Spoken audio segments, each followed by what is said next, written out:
गुम है किसी के प्यार में फिलहाल विराट की हो चली है बड़ी मुसीबत, क्योंकि एक तरफ है घरवाली सई तो दूसरी तरफ है उसकी पुरानी माशूका यानी कि पाखी। दोनों की चाहत में फंस कर रह गया है बेचारा विराट। आने वाले एपिसोड की कहानी में आप देखेंगे कि पहली बार होगा विराट, पाखी और सई का तगड़ा फेस ऑफ, जिसमें विराट सई के पास जाता है उसे मनाने के लिए और उसके पीछे पीछे जाता है उसे अपने रूम में वापस बुलाने के लिए।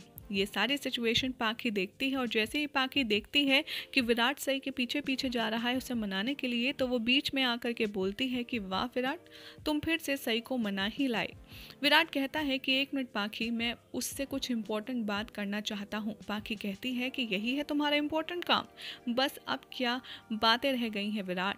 तभी सई को गुस्सा आता है और वो पलट कर एक तरफ आती है और कहती है कि एक पति अपनी पत्नी को यानी कि अपनी रूठी हुई पत्नी को मना रहा है तो इसमें आपको क्यों इतना बुरा लग रहा है? आप अपने काम से काम रखिए ना।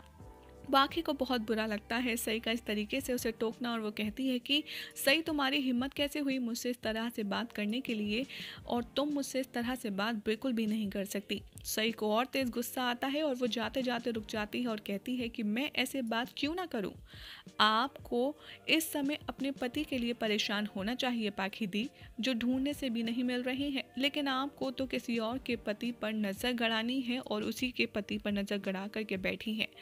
सई की ये बात सुनकर विराट भी काफ़ी ज़्यादा शॉक्ड हो जाता है और पाखी के तो होश ही उड़ जाते हैं।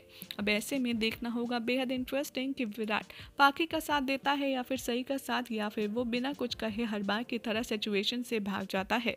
ये देखना होगा आने वाली कहानी में, बेहद दिलचस्प। लेकिन एक बात तो तय है कि जिस तरह पाखी को सई दे रही है करारे जवाब, उससे पाखी की औकात तो उसने बहुत जल्द दिखा दी है। अब पाखी कब छोड़ेगी विराट का पीछा, ये भी है अपने आप में बेहद इंटरेस्टिंग सवाल।